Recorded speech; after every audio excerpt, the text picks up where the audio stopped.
So, something I love about apocalyptic worlds is that they're familiar. You can see our life in those worlds.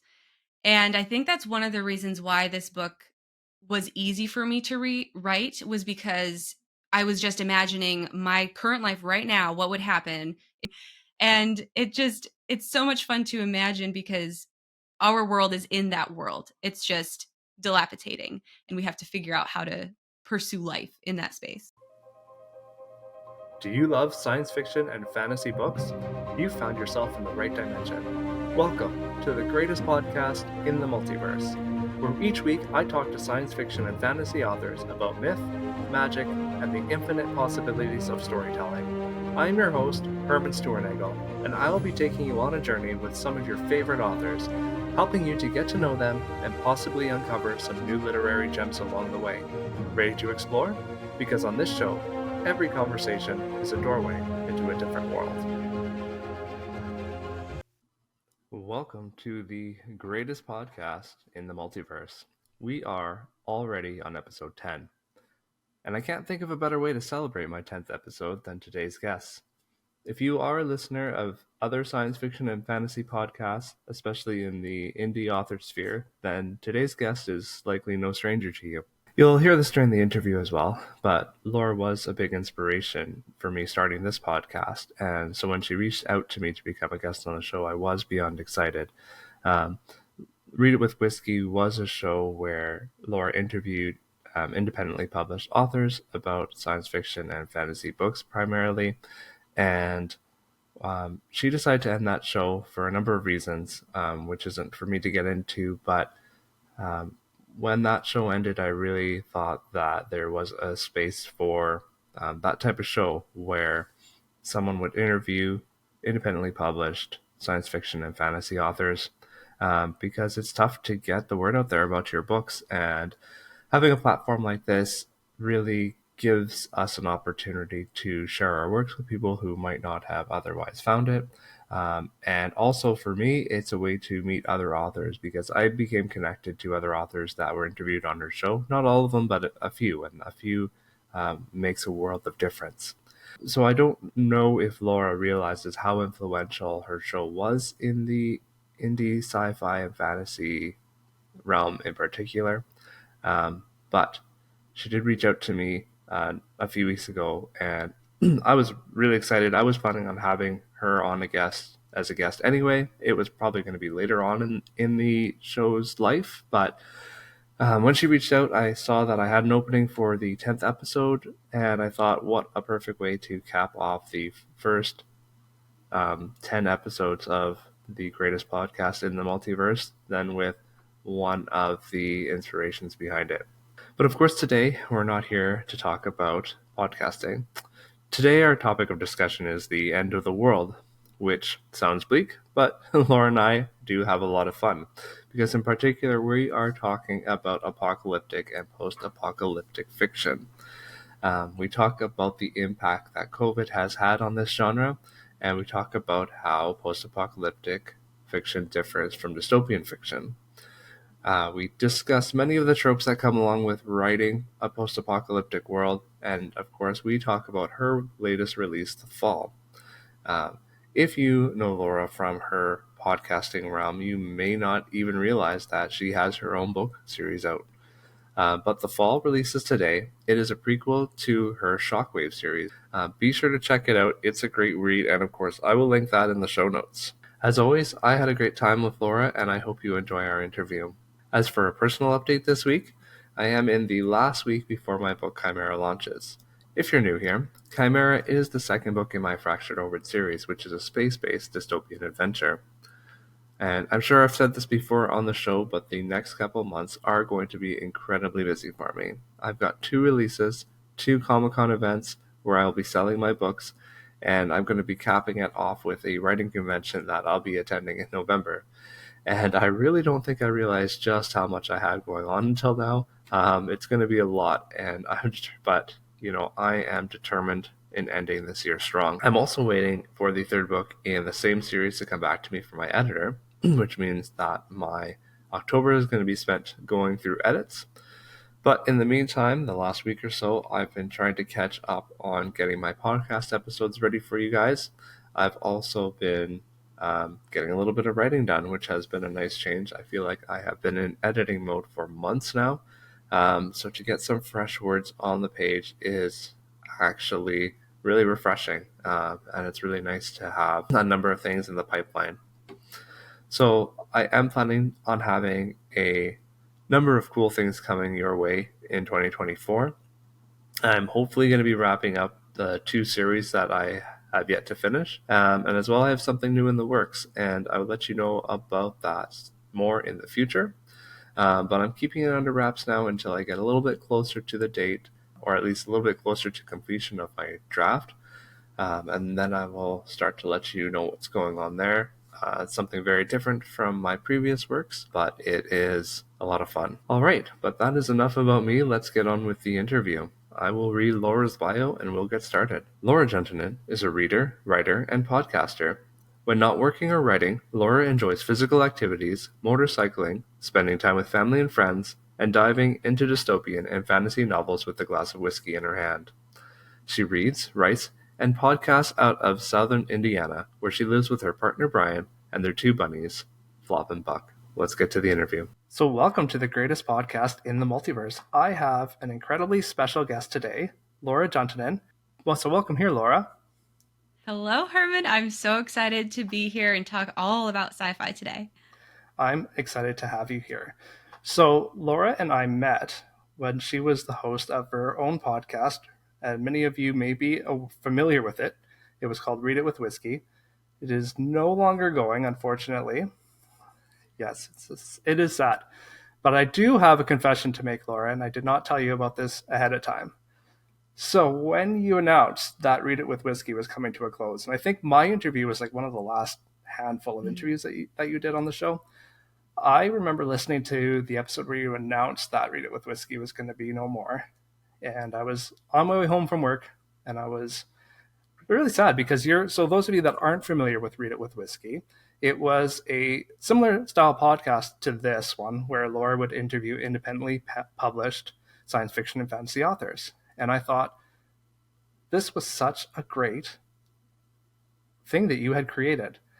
And it was such a loss to the community that to lose a platform for independently published indie authors to come on your show and talk about their books. And I thought, man, and I totally get the reasons why you stopped doing it. But I thought, man, I wonder if that's something I could do. And I came home and talked to my wife that evening. And I was like, do you think this is something I should do? She's like, yeah. She's like, you can call it the greatest podcast in the multiverse. And I won't get into the name of the show yet. I haven't revealed that name yet. But as soon as he said that, I was like, yeah, I have to do this. So the inspiration for the greatest podcast in the multiverse was really stemmed from Read It with Whiskey. Oh my goodness. That's amazing. I had no idea. Oh, I'm honored. And thank you so much for listening to the show when it was going. It was such a fun time. I ran for over 2 years, almost 3 years. And yeah, 80 authors on there. And it was such a treat. And yeah, it just got to be a little bit too much. And it's funny that we're talking about this because I just had a different author who I had on the show. He was like, hey, would you want to start up a podcast with me? Literally yesterday. Awesome. And I'm like, oh, dear Lord, I just love podcasting. And I think I'm always going to have some kind of foot in the door. So We shall see what happens in the future. Wonderful. And that would be fantastic. Because like I said, I did really enjoy the show. And it was a great way to be introduced to new science fiction and fantasy, especially indie authors, which are a little bit harder to find sometimes. So I did appreciate that. And yeah, it really was kind of the impetus for me to kickstart this show. So when you reached out and asked, and I think you were half joking when you asked if you could be a guest on the show, I was like, yes, please, because you were definitely someone I wanted to have on the show. So thank you for coming on today and welcome here. So I'm going to turn it over to you now. Why don't you tell us a little bit about yourself? We're here not to talk about Read It with Whiskey. Of course, we're here to talk about your books. So tell us a little bit of your writing journey and what has brought you to this point in your author career. Yes. So Oh, I want to say that I was writing books ever since I was a little kid, and part of that is true, and part of it is kind of like I just wish I had been. So I actually was digging through some of the things in my closet the other day, and I did find a book that I wrote in sixth grade, and it was terrible. It was about little turtles, and their father went missing, and they had to go and find their Aw. dad, and it was hilarious. And I remember that class in sixth grade when we had to write our first book, and I had such a fun time with it, and I illustrated it and everything. It was amazing. And so I always had that creative bug inside me. I always knew that I wanted to tell stories. But then as I grew up, I got older. I've said this on podcasts before where I've been interviewed. Somebody in my past told me you cannot have a career as an author. And it just broke my spirit. So any kind of creative excitement I had around writing was totally cut out from under me. And I didn't even think of it as an option. So fast forward to 2019, I had a life coaching business in Florida, and I had been talking about this process over and over again with clients, and I decided, hey, let's write a nonfiction book outlining this process. And so that's how I got into self-publishing. Was I published that book, Happy List Choke List, and it's just nonfiction book based on how to get through things that are in your way to finding your true happiness.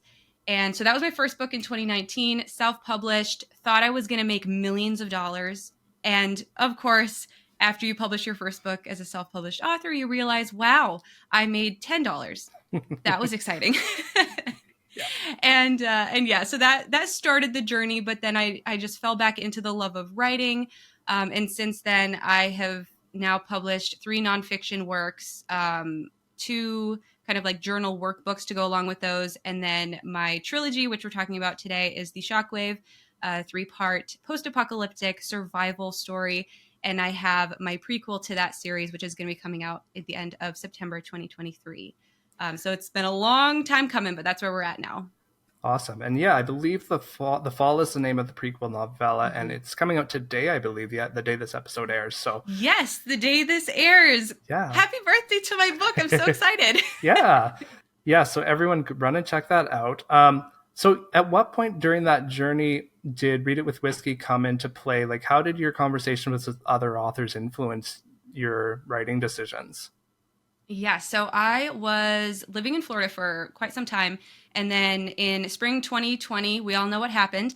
And me and my husband, we moved up to Indiana where he grew up because we wanted to be closer to family. There's actually the inspiration for the Shockwave kind of stems around that, which I think we'll talk about later on. Yeah. But I was stuck at my mother in law's house all by myself, and I was very lonely. And I knew I wanted to write this fiction book. And I said, hey, I want to learn from authors around me. And also, I want to start a book club. And so I thought, let's talk to self published authors. Because, like I said, I had tried self publishing in 2019 and it was not what I expected it to be. It was very, very difficult. And I wanted to help other self published authors to get their books out in a better way than I had done it and help them to actually make some money. And so I thought, let's start a book club. Let's read some self published books and interview the authors. Let me get to know them, get to know the community. And that's how it really evolved. It did Cool. not become a full-fledged book club, which was the initial thought process behind it. Right. But it became this platform where I talked to authors of all genres, and then later it narrowed down to that science fiction and fantasy. Right. So it was kind of I want to learn from the authors at the same time as I want to help them market for free. And yeah, it was a big success. We had a lot of fun. You talked a little bit about how you didn't think that pursuing an author career was a possibility, but what was your motivation for writing to begin with? What's the why in your writing? I Well, so for nonfiction, it had been business related. But when it came to fiction, it was because there was a specific story that wouldn't leave my mind. And so I just started writing it down. And I actually started speaking it. This was at the beginning of the Shockwave. Book one is Transient Pulse, and it stemmed. I guess I can just tell you the inspiration behind how this series was Sure. born. Yeah. So in the process of moving from Florida to Indiana, it was a very, very quick decision because of COVID. We wanted to get up there before there were any lockdowns or anything. And the night before we left, I had a nightmare that my husband left without me and he just deserted me in Florida and I had no friends or family or way to survive. and it was terrifying.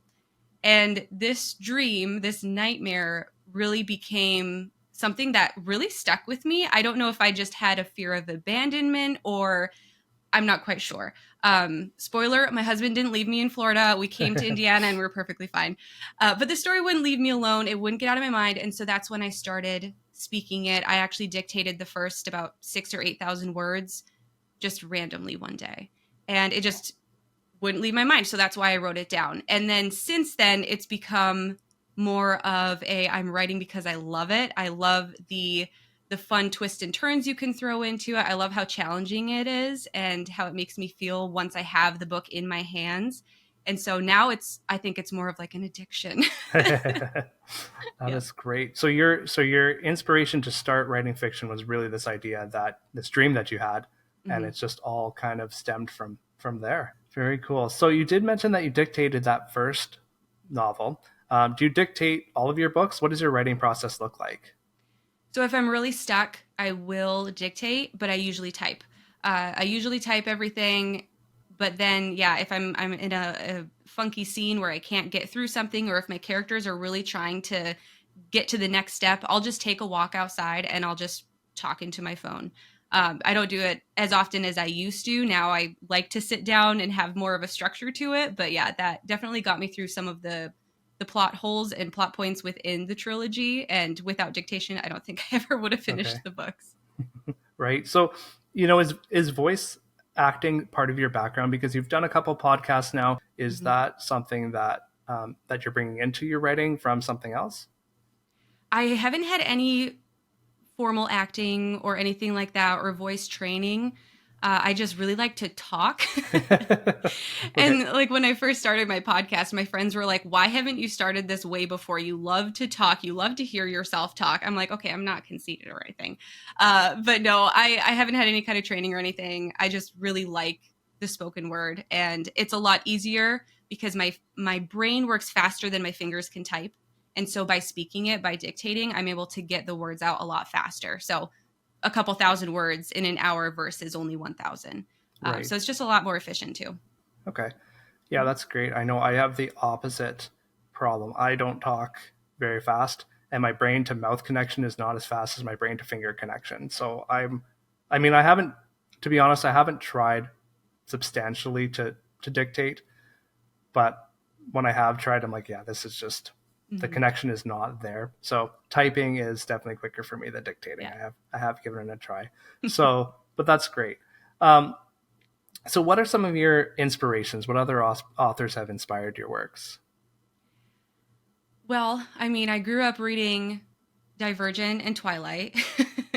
And so those were kind of my original perks into imagining worlds. So like Veronica Roth with her Divergent series, which right now it's really funny on social media. She's actually listening to the audiobooks of the Divergent series, and it's been really fun to watch her journey.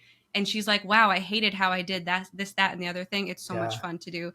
She's a great person to follow on social media. cool. But then Twilight was one that I really liked reading. But of Stephanie Meyer's works, Twilight sucks compared to The Host. If you haven't read The Host, go and read it. It's about an alien takeover where the aliens are hidden within the bodies and Okay, of humans, and so you don't know who's an alien and who's not. And they made a movie about it. It's amazing. cool. So Yeah, I know. them, they were. Go Oh, ahead. sorry, I know my wife has read it. She said it was much better than Twilight as well. So I have not Oh read yeah, that one, but yeah, so much better. And the movie was even really good too. okay, So those are some of my earlier inspiration authors. But more recently, I've been really getting into Isaac Marion. He's the author of Warm Bodies. A.G. Riddle has like stolen my heart. I love his book Lost in Time, which is about time travel, and that's been a huge inspiration for a book that I'm currently working on. cool. And then Hugh Howey, he's really big. He's an indie author. He just had his books, the Silo series, turned into a TV show, and Hmm. so he's been a really big inspiration for me too. Definitely. Yeah, I read Wool quite a while ago. It might have been when it first came out, because I picked it up in an airport bookstore of all places, and with knowing nothing about it, and I really loved it as well. So Yeah, I'm I with you just there. read the whole series last month for the first time because I saw that he had the TV show coming out. I was Yeah, like, oh, I should probably read these. And I had read his book Sand, which I absolutely loved. And so, yeah, binge actually listened to the Silo series on audio. So good. Cool. I've yet to watch the show. We don't have Apple TV, so that I one haven't hasn't. I watched haven't. it either. Yeah. Okay. I was gonna ask you how it is, but you don't know. I've I heard heard good it's things about it. great. Yeah.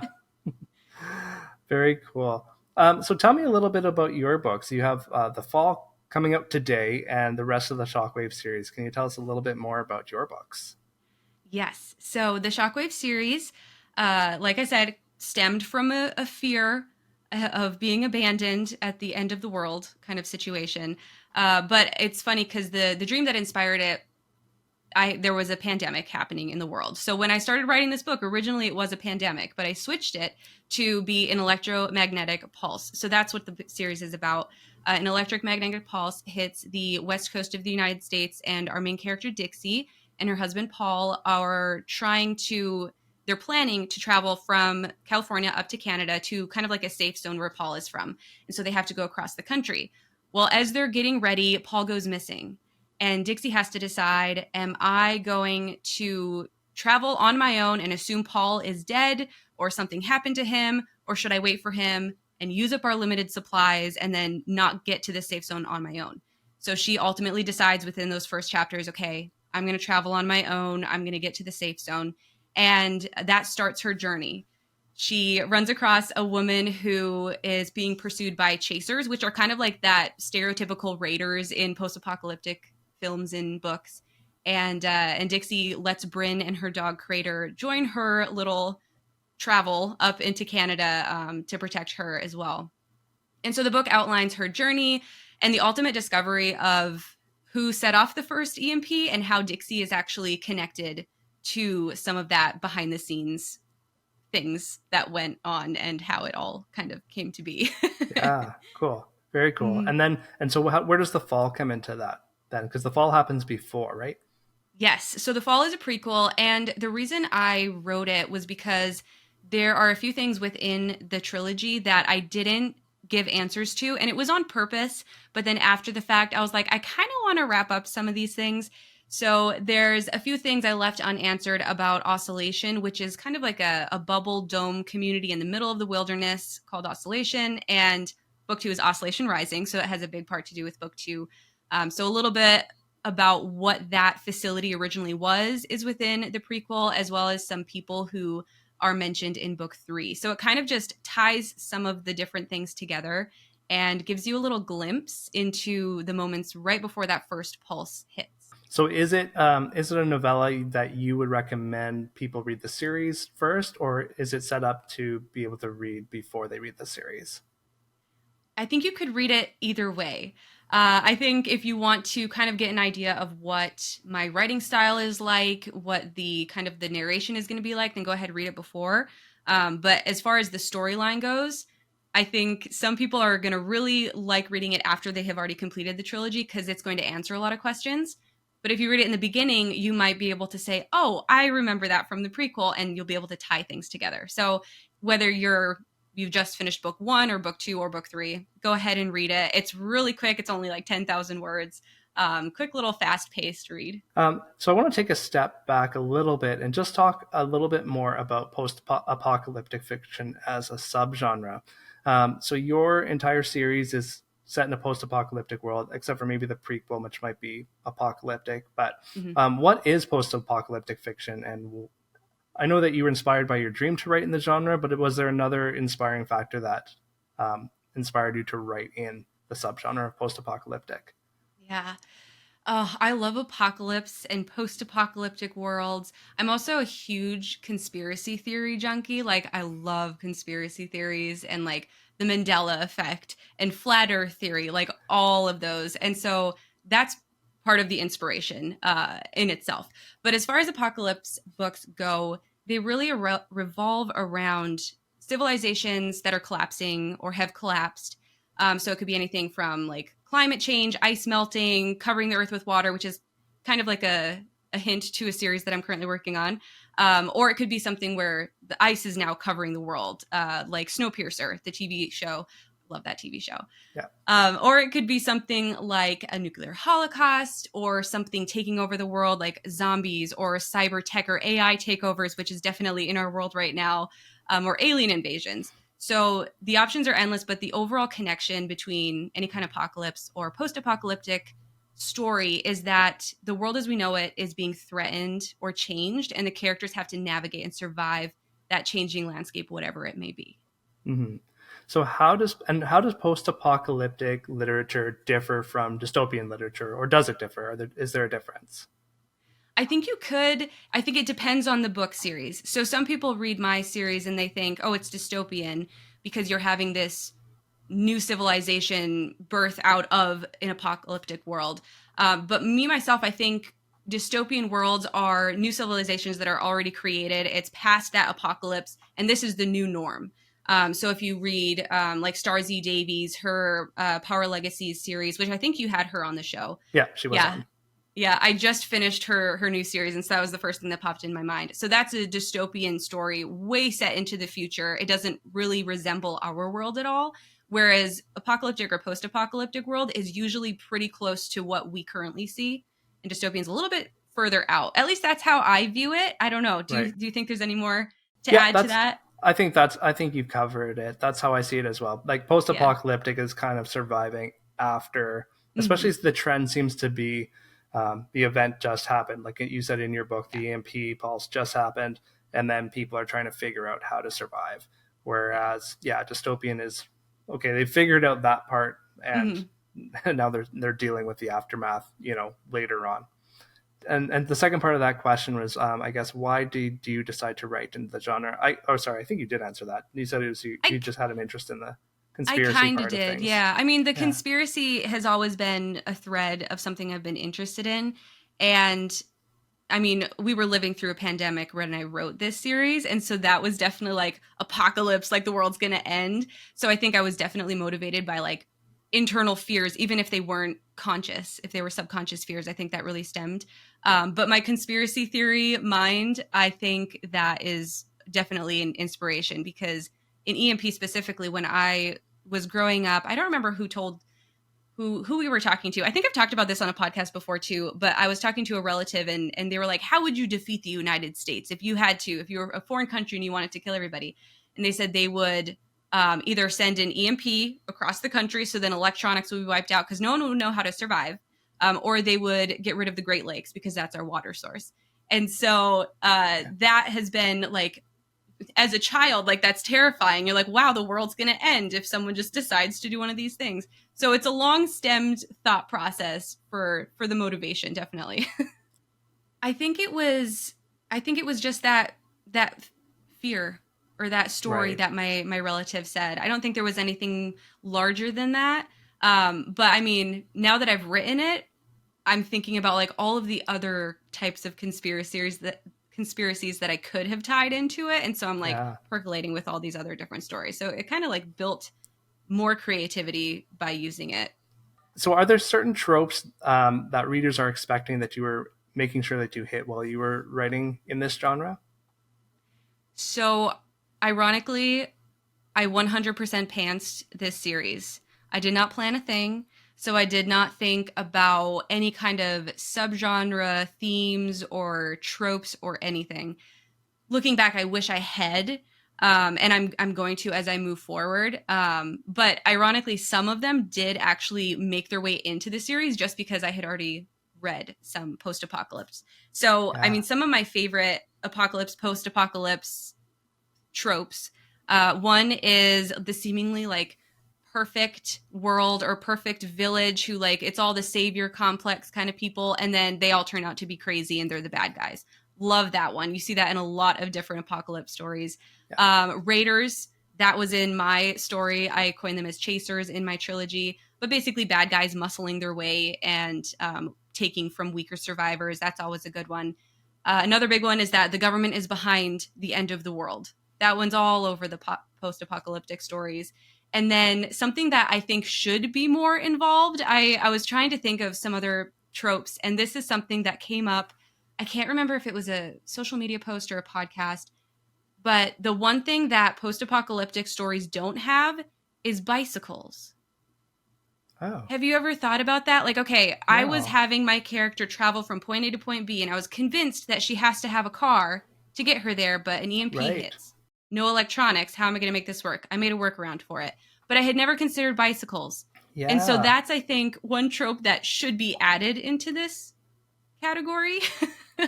absolutely. but but think about it. Can you think of any post-apocalyptic story with bicycles? Because it's the easiest mode of transportation. Not off the top of my head. I'm sure that somebody will think of something and put it in the comments, but Oh, I hope they do. yeah, because I nothing off the top of my head. But the funny thing is, because I've written dystopian books as well, so I've thought Hmm. about these scenarios. I have thought, okay, if I had to get on my bike, and because I'm also a cyclist, so the thought has crossed my mind to do it, but not. It's never crossed my mind that it should be part of a book. Right? So yeah. And it's funny because you look at like everything from like I Am Legend to like The Walking Dead, they're always walking or finding Hmm. old vehicles. Yeah, And bicycles is the which only thing that wouldn't need like a gas source to just get around. Or yeah, it's like and horses, they're riding horses around. right. And one of the tropes that actually drives me crazy in post-apocalyptic movies or books is vehicles. Like it's especially if Hmm. it's further in the future and it's in 100 years from now and somebody's found an old vehicle. It's like you're not going to be able to drive that. Yeah, Where are you getting gasoline from? Like any gasoline you find is not going to be good anymore. The gasoline only exactly. lasts for I think it's only like 10 years or something like that. Like if it doesn't last a terribly long time. So it drives me Exactly. crazy. I'm like, you can't drive that. I love that. But yeah, but bicycles, yeah, you could ride those around forever as long as you could find enough parts to keep them going, tires and whatnot, right? Very cool. So you've told us a little bit about the setup for your story. Can you tell us a little bit about the world and how you went about creating a world that was both familiar and apocalyptic? So, something I love about apocalyptic worlds is that they're familiar. You can see our life in those worlds. And I think that's one of the reasons why this book was easy for me to write was because I was just imagining my current life right now. What would happen if an EMP struck? Everything would be exactly the same, but everything would either be working or not.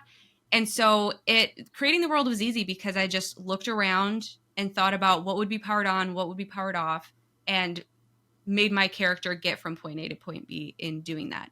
And one of my favorite scenes is it's the very beginning of book 2, Oscillation Rising, and Dixie goes into an old coffee shop.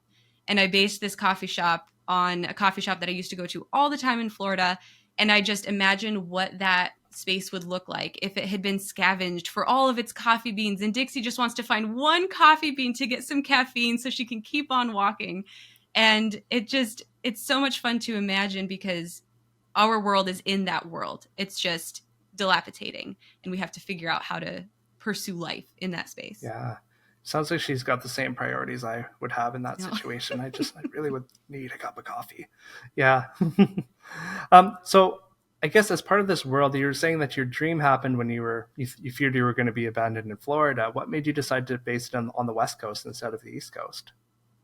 Well, originally I had started writing it as if the characters were in Florida and they were going into Indiana. And then I was like, well, that's too close to home because people are just going to think I'm basing it off of me. And Okay. so I just was like, all right, instead of Florida, Indiana, I'm just going to shift it west. And that was the extent of the decision making. I've never been to California. I've never been to Canada where they're trying to get to. And so it was just totally by happenstance. Yeah. Cool. Okay. No, I was just wondering. Yeah. And I find it funny too that in post-apocalyptic, a lot of post-apocalyptic works, they're always trying to get to Canada. I'm like, I don't think we'd be any less screwed than America, to be fair, because Right? I am in Canada. If you didn't know that Yeah. already, Yeah. and I have a friend who's a author in Washington. It's just like you're in Canada. I'm like, I am like 3 hours away from you. It's not Yeah. that different. Exactly. And I don't know what it was that made me think, oh, everyone in Canada survives. Probably because you guys survived the worst winters ever. I mean, I grew Yeah. up in northern Michigan, and so we are basically the Canada of the Midwest. And so I think it's just that. I know that most Canadians are pretty tough. They can survive the end of the world. A lot of them are. I always say I would never be able to, but a lot of them are. So we'll go with that. So what was the most difficult thing about creating the world in your series? It was the idea of an EMP. So I kind of Okay. wrote myself into a corner when I first chose having an EMP, an electromagnetic pulse. Traditionally, it works a little bit differently than it does in my book. But I had started the book and I was writing it, and I was like, wow, I need to get Dixie across the country. How am I going to get her there if all of the electronics have been powered off? And so, working around that in my series, when the EMP struck, anything that was powered on no longer works. But if it wasn't turned on, then it can still be used. And so, if a vehicle was powered down, it still works. If your phone wasn't turned on when the pulse hit, then it still works. Even though the radio towers and internet doesn't work anymore, your phone would still work. So you could take pictures, things like that. So that was the hardest part, was trying to find that workaround.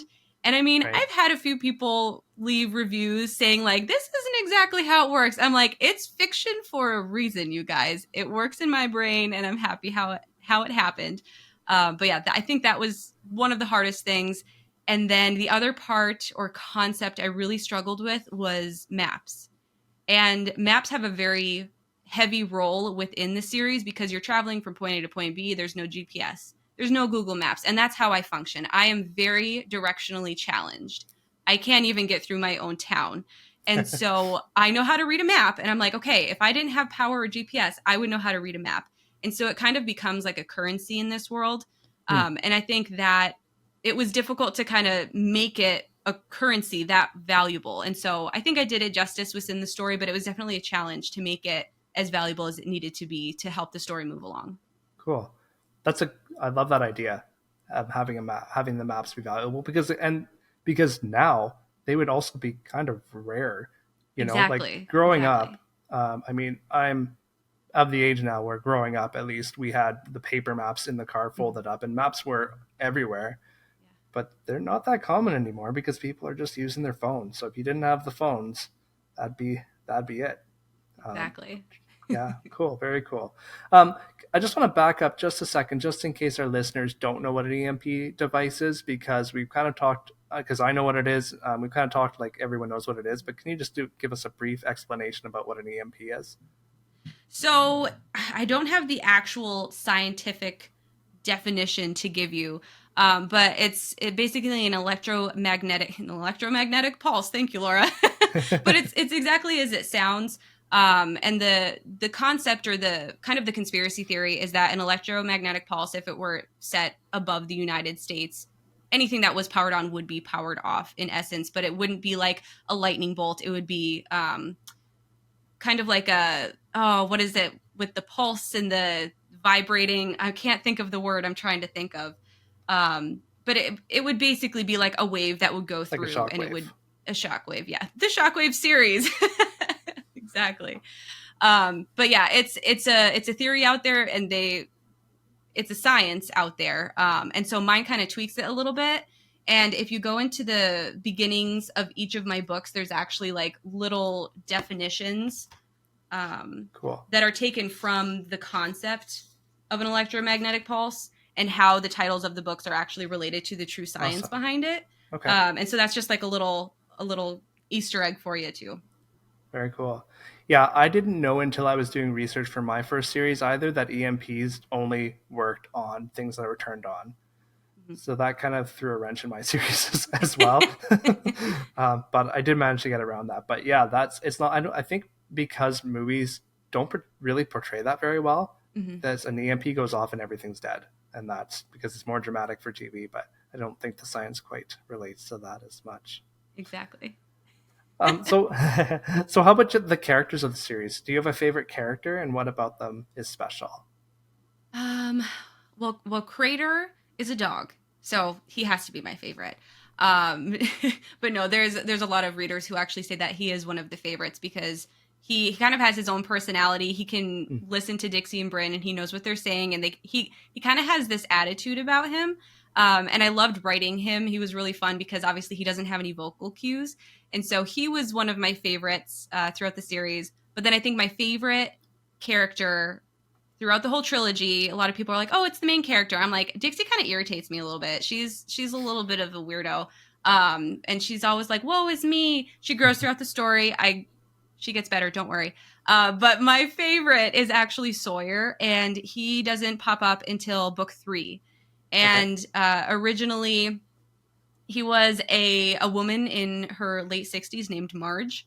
And I realized that it was not a woman named Marge. It was this younger guy named Sawyer. And it was a really interesting evolution of who that character became for Dixie. And I think that's why I liked this character so much, is because Marge slash Sawyer merged so much together and became something so much bigger. And I really, really wish that he had shown up in the first book, Hmm. because I think there was so much more to unpack with that character.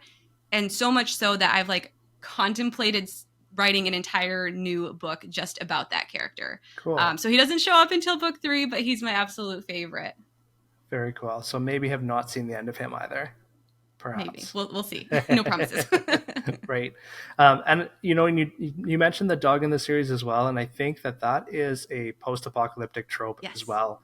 There Yes. always seems to be the dog, and they always seem to be the favorite character of the series. So, Exactly. yeah. So what can readers expect as they read your book, and what kind of emotional impact do you hope they have? Mm. Well, no romance. There is no romance, so do not expect it. Dixie tried really, really hard to create a romantic line within this series. There are multiple characters where she was like, throw me something, Laura, just throw me some romance. And I was like, I'm holding off, not for this series, maybe for the future. I don't know if your characters do that to you when you write, but my characters kind of take over and Mm-hmm. they tell me what they want, and I'm like, no, calm down. But so no romance. But it's fast paced. It's exciting. Survival and friendship. Well, survival obviously is a main theme, but friendship is a really main theme. Also independence and kind of like empowering yourself and trusting yourself in order to do the right thing, and knowing that you're doing the right thing for the right reasons. That's definitely a theme throughout. And I guess I would just say be on your toes for book 3, because I threw in some curveballs. And then as far as emotionally, I cried at least twice while writing the book. And as we record this, I'm currently speaking the audiobook. I'm narrating the audiobook for the trilogy. And there have been moments where I've had to like stop myself and pull myself together. So there are a few little sentimental moments, but it's a post apocalyptic world and you can't expect everybody to survive. Yeah, exactly. So what can readers expect from you next? You've hinted that you're working on at least one project. Yes. What do you have going on the back burner?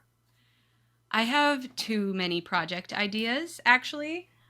My project that I'm working on right now is a multi-dimensional duology, and it's actually, I mentioned A.G. Riddle earlier, Lost in Time.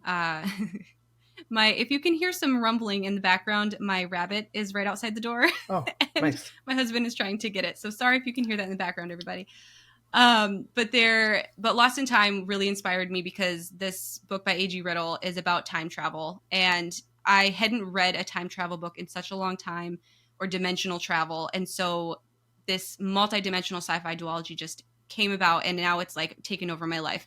So I'm Cool. about 15,000 words into it right now, and so that's an ongoing project, hopefully to be released end of this year, beginning of next year. But I can't make any promises because we'll see how the next few months go. I also have a novella series in mind, kind of inspired by the movie Waterworld with Kevin Costner. So if you've seen that, you'll know what the series is about. I'm really excited about that one because it's going to be playing with the conspiracy theory of the flat Earth. If you've heard anything about the flat Earth theory, so that one is really exciting. And then overall, I think all of my books that I have percolating are all conspiracy theory based. And so I'm kind of toying with the idea of not connecting them specifically by characters or time frames, but connecting them through the conspiracy theories and kind of like making a collection with all the books. I haven't Cool. decided what that exactly is going to look like yet, Yeah. but just know that I love conspiracy theories. So if you have an idea or your favorite conspiracy theory, shout it out, let me know. Find me on social media and be like, hey, write a book about this, and I might do it. Awesome. Very cool. Those all sound like incredible ideas. Thank So you. you will have to let us know when those are coming. Mm-hmm. Um, with AG Riddle and the time travel and and dimensions of that. I haven't read A.G. Riddle, but have you read Blake Crouch, his Recursion? I'm not. And there's 2 books by him that are incredible. Recursion has to do with time travel, and Dark Matter has to do with parallel universes. If you're looking for sci-fi thriller, those 2 books are incredible. Listen to the audiobooks because they're 2 of my favorite books this year. They're just amazing. So, Oh, and I they're definitely can do that. in that theme. Yeah. Yeah. And I haven't read A.G. Riddle, but I know I know kind of the style that he writes. And I think it's probably in a similar vein to that. So, Very cool. yeah. So, Laura, this is the greatest podcast in the multiverse. Can you tell me about how in a parallel universe, a different choice might have shaped another version of your life? So I thought a lot about this question. And there's two possible scenarios. I mean, there are so many multiverses out there, guys. So There's I could be infinite 1,000 different, possibilities. infinite possibilities. But I think the 2 that are the most relative or could possibly have happened or would happen. One, I would be a crazy scientist just because my love of conspiracy theories. So I think I'd be the one who's trying to actually make time travel happen, to jump the multiverse. That would be the first. Or Cool. I would be like an assassin or Tomb Raider type person. Like Lara Croft was my favorite character and video game when I was a kid. So I think it would be one of those. Crazy scientist or like mass assassin warrior Awesome. woman. I love it. And I love how polar opposite those 2 things seem. And they're totally opposite of who I actually am in this world as well. Really? Okay. So I've got one question that I did not prepare you for. What is your favorite whiskey? Oh, you threw my own question at me. Oh my goodness. You know, since my last episode, I think the last time I recorded an episode of Read It with Whiskey was in February 2023, and it's now August. Oh my gosh. And this question came up, and every single time I go back to Four Roses. I don't know why. It's not like it's a completely incredible whiskey or anything like that. But that one is one of my go-tos. And I also just like a good honey whiskey every once in a while. Nice. Give me something a little bit sweet. Cool. Very cool. I love it. So can you tell our listeners where to find you and how they can get a hold of your books? Yes. So I am most active on Instagram at Laura J Live, LauraJayLive. And my website is laurajlive.com. And something really exciting, if you do become a subscriber to my newsletter, you actually get the Fall, the prequel, as a freebie. So you can subscribe to the newsletter, but definitely tune in to my Instagram at Laura J Live, website laurajlive.com, follow along with the newsletter. And yeah, throw me some conspiracy theories and I might write a book about it. Very, very cool.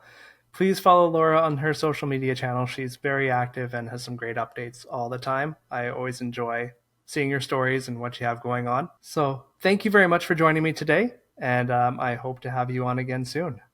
Thank you so much, Herman. I had a great time. Thanks, Laura. I hope you enjoyed my chat with Laura Juntunen. I know I had a great time. Join me next week when I discuss superhero fiction in space with JCM Byrne. We have a great time. We talk about his release, Wistful Ascending, and the Hybrid Helix series, which now has 4 books. The 4th one just released, so check that one out as well. But I will let you know more about that next time. We have a really fun chat, and I know you'll enjoy it too. Thanks, and see you next week. Bye now. Thank you for joining me. If you enjoyed the show, like and subscribe on your favorite podcast app or on YouTube. You can find me on Facebook and Instagram at Greatest Podcast in the Multiverse. As well, you can help support the show by supporting me on Patreon. For as little as $5 a month, you can get early access to the show, as well as submit your questions for my upcoming guests. I hope to see you next time. Bye now.